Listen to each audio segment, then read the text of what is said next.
guys, welcome back to the channel. So today we have our first Christmas special with this YouTube channel, and I chose to narrate the story The Fir Tree by Hans Christian Andersen. And I chose one of the middle scenes of the story to illustrate for the entire length of this, and I think it really represents what's best about Christmas. The story itself is a little bit sad, but I think it's very important to use our time wisely and have fun while we can. Anyways, hope you guys enjoy. Far down in the forest, where the warm sun and the fresh air made a sweet resting place, grew a pretty little fir tree, and yet it was not happy. It wished so much to be tall like its companions, the pines and the firs which grew around it. The sun shone and the soft air fluttered its leaves, and the little pleasant children passed by, prattling merrily, but the fir tree heeded them not. Sometimes the children would bring a large basket of raspberries or strawberries, wreathed on a straw, and seat themselves near the fir tree and say, "It is not a pretty little tree," which made it feel more unhappy than before. And yet all this while the tree grew a notch or joint taller every year, for by the number of joints in the stem of a fir tree we can discover its age. Still, as it grew, it complained, "Oh, how I wish I were as tall as the other trees. Then I would spread out my branches on every side, and my top would overlook the wide world. I should have the birds building their nests on my boughs, and when the wind blew, I should bow with a stately dignity like all my other tall companions." The tree was so discontented that it took no pleasure in the warm sunshine, the birds, or the rosy clouds that floated over it morning and evening. Sometimes, in winter, when the snow lay white and glittering on the ground, a hare would come springing along, and jump right over the little tree. And then how mortified it would feel. 2 winters passed, and when the third arrived, the tree had grown so tall that the hare was obliged to run around it. Yet it remained unsatisfied, and would exclaim, "Oh, if I could but keep on growing tall and old, there is nothing else worth caring for in the world." In the autumn, as usual, the woodcutters came and they cut down several of the tallest trees, and the young fir tree, which was now grown to its full height, shuddered as the noble trees fell to the earth with a crash. After the branches were lopped off, the trunks looked so slender and bare that they could scarcely be recognized. Then they were placed upon wagons and drawn by horses out of the forest. Where were they going? What would become of them? The young fir tree wished very much to know, so in the spring, when the swallows and the storks came, it asked, "Do you know where those trees were taken? Did you meet them?" The swallows knew nothing, but the stork, after a little reflection, nodded his head and said, "Yes, I think I do. I met several new ships when I flew from Egypt, and they had fine masts that smelt like fir. I think these must have been the trees. I assure you that they were stately, very stately." "Oh, how I wish I were tall enough to go on the sea," said the fir tree. "What is the sea, and what does it look like?" "It would take too much time to explain," said the stork, flying quickly away. "Rejoice in thy youth," said the sunbeam. "Rejoice in thy fresh growth, and the young life that is in thee." And the wind kissed the tree, and the dew watered it with tears, but the fir tree regarded them not. Christmas time drew near, and many young trees were cut down, some even smaller than the young fir tree, who enjoyed neither rest nor peace with the longing to leave its forest home. These young trees, which were chosen for their beauty, kept their branches, and were also laid on wagons drawn by horses out of the forest. "Where are they going?" asked the fir tree. "They are not taller than I, indeed, one is much less. And why are the branches not cut off?" "Where are they going?" We know," sang the sparrows. "We have looked in on the windows of the houses in the town, and we know what is done with them. They are dressed up in the most splendid manner. We have seen them standing in the middle of a warm room and adorned with all sorts of beautiful things. Honey cakes, gilded apples, playthings, and many hundreds of wax tapers." "And then," asked the fir tree, trembling through its branches, "and then what happens?" "We did not see any more," said the sparrows, "but this was enough for us." "I wonder whether anything so brilliant will ever happen to me," thought the fir tree. "It would be much better than crossing the sea. I long for it almost with pain. Oh, when will Christmas be here? I am now as tall and well grown as those which were taken away last year. Oh, that I now were laid on the wagon, or standing in the warm room with all the brightness and splendor around me. Something better and more beautiful is to come after, or the trees would not be so decked out. Yes, what follows will be grander and more splendid. What can it be? I am weary with longing. I scarcely know how I feel. Rejoice with us, said the air and the sunlight. Enjoy thine own bright life in the fresh air. But the tree would not rejoice, though it grew taller every day, and winter and summer, its dark green foliage might be seen in the forest, while passers-by would say, "What a beautiful tree!" A short time before Christmas, the discontented fir tree was the first to fall. As the axe cut through the stem and divided the pith, the tree fell with a groan to the earth, conscious of pain and faintness, and forgetting all its anticipations of happiness. In sorrow at leaving its home in the forest, it knew that it should never again see its dear old companions, the trees, nor the little bushes and many-colored flowers that had grown by its side. Perhaps not even the birds. Neither was the journey at all pleasant. The tree first recovered itself while being unpacked in the courtyard of a house with several other trees. And it heard a man say, "We only want one, and this one is the prettiest." Then came two servants in a grand livery and carried the fir tree into a large and beautiful apartment. On the walls hung pictures, and near the great stove stood great china vases with lions on the lids. There were rocking chairs, silken sofas, large tables covered with pictures, books and playthings, worth a great deal of money. At least the children said so. Then the fir tree was placed in a large tub, full of sand, but green baize hung all around it, so no one could see that it was a tub, and it stood very handsome on a carpet. How the fir tree trembled! What was going to happen to him now? Some young ladies came, and the servants helped them to adorn the tree. On one branch they hung little bags cut of open-colored paper, and each bag was filled with sweetmeats. From other branches hung gilded apples and walnuts, as if they had grown there. And above, all around, were hundreds of red, blue, and white tapers, which were fastened onto the branches. Dolls, exactly like real babies, were placed under the green leaves, and the tree had never seen such things before. And at the very top was fastened a glittering star, made of tinsel. Oh, how it was so beautiful! "This evening," they all exclaimed, "how bright it will be! Oh, that the evening will come," thought the tree, "and the tapers lighted, then I should know what else is going to happen. Will the trees of the forest come to see me? I wonder if the sparrows will peep in at the windows as they fly. Shall I grow faster here and keep on all these ornaments summer and winter?" But guessing was of very little use. It made his bark ache, and this pain is as bad for a slender fir tree as a headache is for us. At last the tapers were lighted, and then what a glistening blaze of light the tree presented. It trembled so with joy in all of its branches that one of the candles fell among the green leaves and burnt some of them.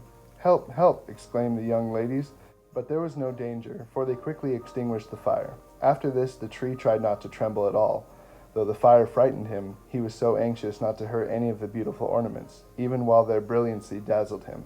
And now the folding doors were thrown open, and a troop of children rushed in as if they intended to upset the tree. They were followed more silently by their elders. For a moment the little ones stood silent with astonishment, and then they shouted for joy till the room rang, and they danced merrily around the tree, while one present after another was taken from it. "What are they doing? What will happen next?" thought the fir. At last the candles burnt down to the branches, and they were put out. Then the children received permission to plunder the tree. Oh, how they rushed upon it, till the branches cracked, and had it not been fastened with a glistening star to the ceiling, it must have been thrown down. The children then danced about with their pretty toys, and no one noticed the tree, except the children's maid, who came in and peeped among the branches to see if an apple or fig had been forgotten. A story," cried the children, pulling the fat man towards the tree.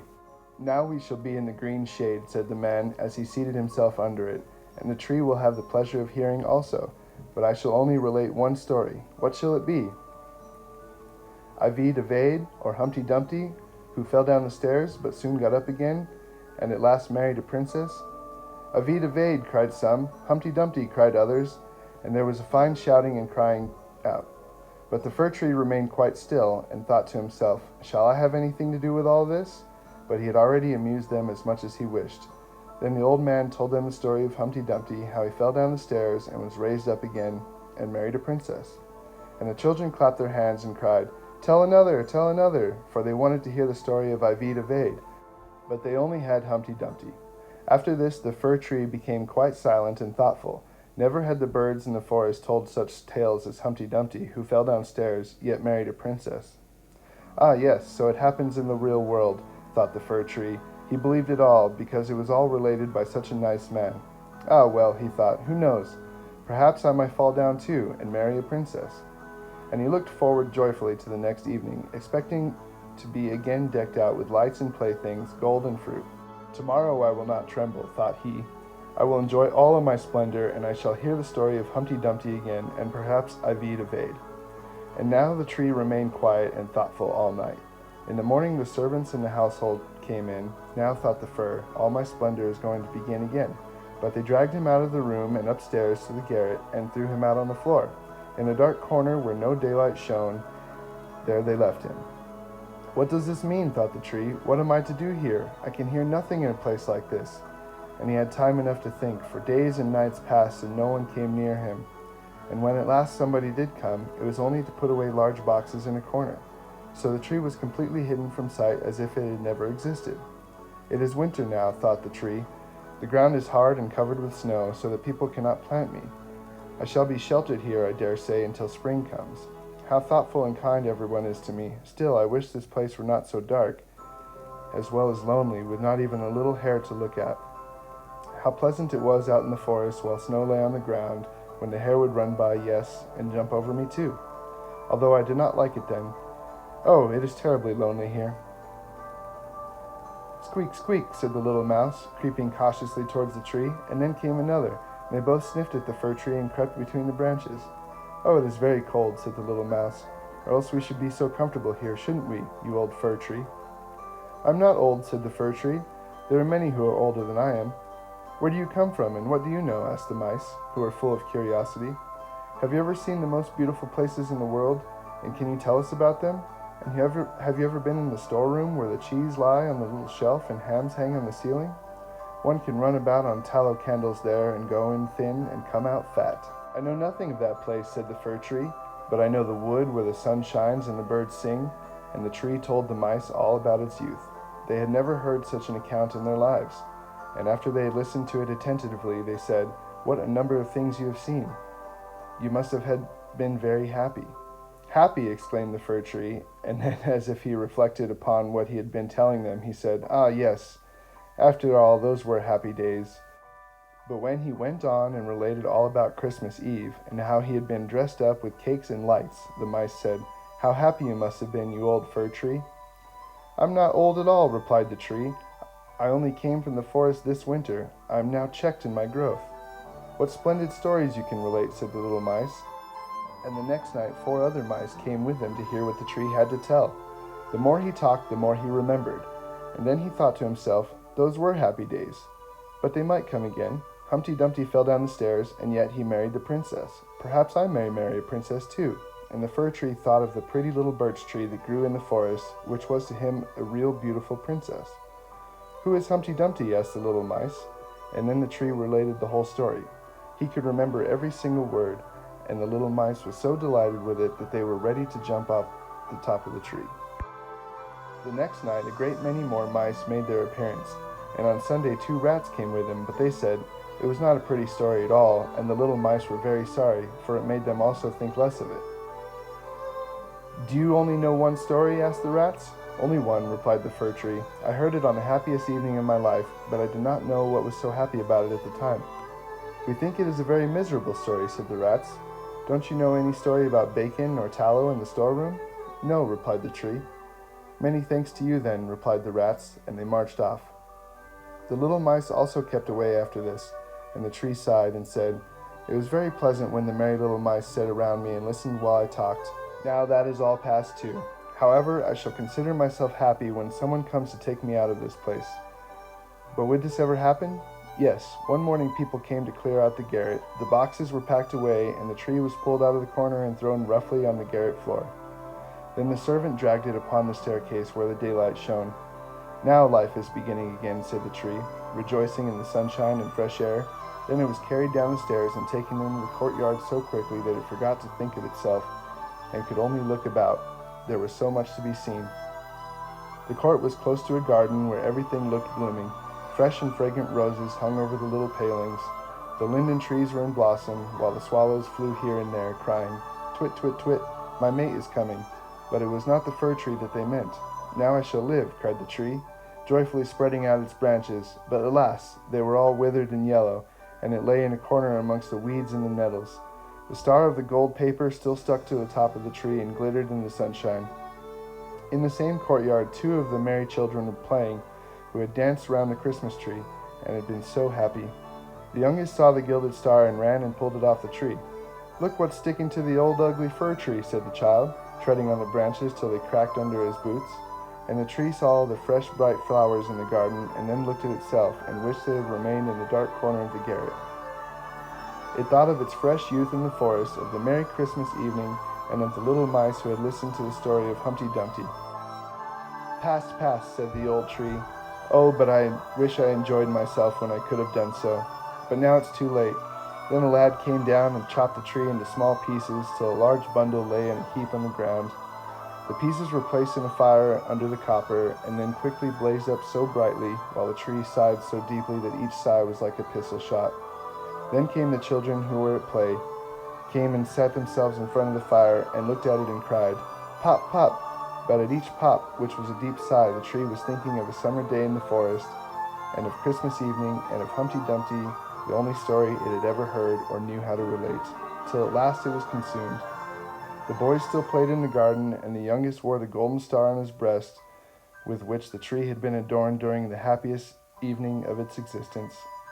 Now all was past, the tree's life was past, and the story also, for all stories must come to an end at last.